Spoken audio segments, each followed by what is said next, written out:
Natasha of NatashasKitchen.com. Today we're gonna make a peach cream cheese braided Danish. Don't worry, it only sounds fancy, but it's super easy to make, very inexpensive, and definitely a holiday-worthy dessert. All right, we're ready to get started on this thing. I've got all my ingredients prepped and ready to go. We've got our 1 sheet of puff pastry thawing right now, so let's get started. To begin, we'll need 6 ounces of regular cream cheese. So just put that in a large mixing bowl. And you want to make sure that cream cheese is nice and soft at room temperature. Then add in 1/4 cup of regular sugar. And with a hand mixer, just mix it for about a minute until it's nice and smooth. All right, next you're gonna add in 1 egg yolk. Then a 1/2 teaspoon of vanilla. 1/2 teaspoon of lemon juice. About 1/8 teaspoon of salt. And continue mixing that on medium speed until it's nice and creamy. There you have it, such an easy filling. Next, we're gonna slice up our peaches, and Del Monte is my favorite brand because they taste really good and because they're grown in the US. These actually come from California. So open your can, and you're gonna drain off the juice. So keep the lid on a little bit, drain it into a cup, and save this juice for a smoothie or something else. Don't get rid of it, because this is good stuff. I'll drain it really well.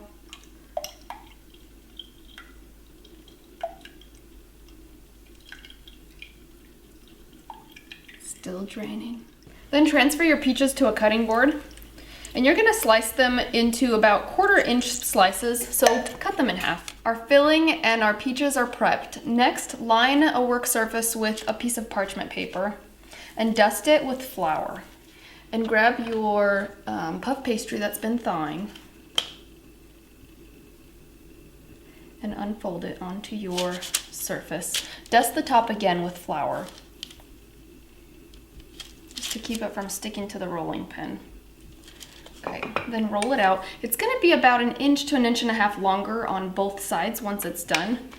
You're not rolling it out a ton, just enough to straighten it out and get it nice and flat. And I like my Danish to be nice and long versus wide, so I only roll it in one direction. All right, it's about 2 inches longer total. And then you're gonna take a pair of kitchen scissors. You can use a knife or whatever else you want. And you're gonna cut off the ends up here.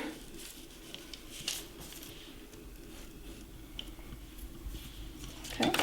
And next you're gonna spread your cream cheese filling. Now you wanna keep it in the middle third and leave about 1 inch of space at the top and the bottom.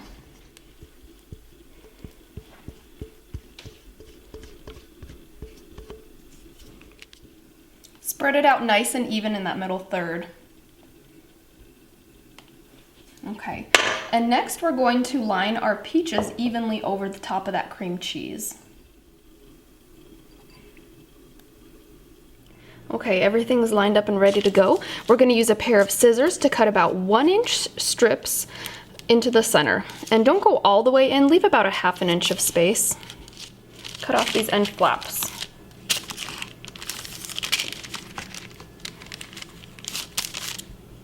Try to make an even number on the left side and the right side so that when you're braiding it, it'll be a nice braid. You'll be surprised at how easy this is. So fold up that top part to keep the filling from sliding out, and just start folding over, interchanging from the left to the right.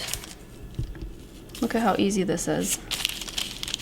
Last part, we're gonna fold up the bottom flap and finish off our braid. Pinch it on the end there. Voila! Wasn't that easy? All right, next we're gonna make our egg wash. So for the egg wash, you just need 1 whole egg and a tablespoon of water. Combine that, whisk it up real quick with a fork. So next, it's all whisked up, we're gonna take a pastry brush and just brush it over the top nicely, generously. This will produce that beautiful golden brown color. All right, then we're gonna take some coarse sugar, and I just got some raw sugar. You're gonna sprinkle it over the top. Now you're gonna transfer this whole thing to a baking sheet. See how easy that transfers with that parchment paper? I love it. Bake for about 25 minutes and it should be a beautiful golden brown when it's done. 25 minutes later, it's perfect.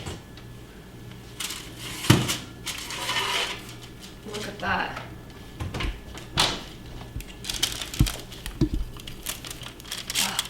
I'd eat it right now, but I didn't burn my mouth. You're gonna let that cool down to room temperature before we finish off the topping. All right, my Danish is just about room temperature, still a little bit warm to the touch, but I'm way too impatient, so I'm gonna get started on the glaze. You're gonna need a 1/3 cup of powdered sugar and just a 1/2 tablespoon of milk. And mix those together. See how it's a nice thick glaze. You don't want it to be too runny because it'll just run right off of your Danish. All right, so we're gonna start the drizzle. Doesn't have to be a perfect drizzle. Actually, it looks cooler when it's not perfect. And then go the other way, just to crisscross it. Top it with some fresh berries, if you want to. And you're done.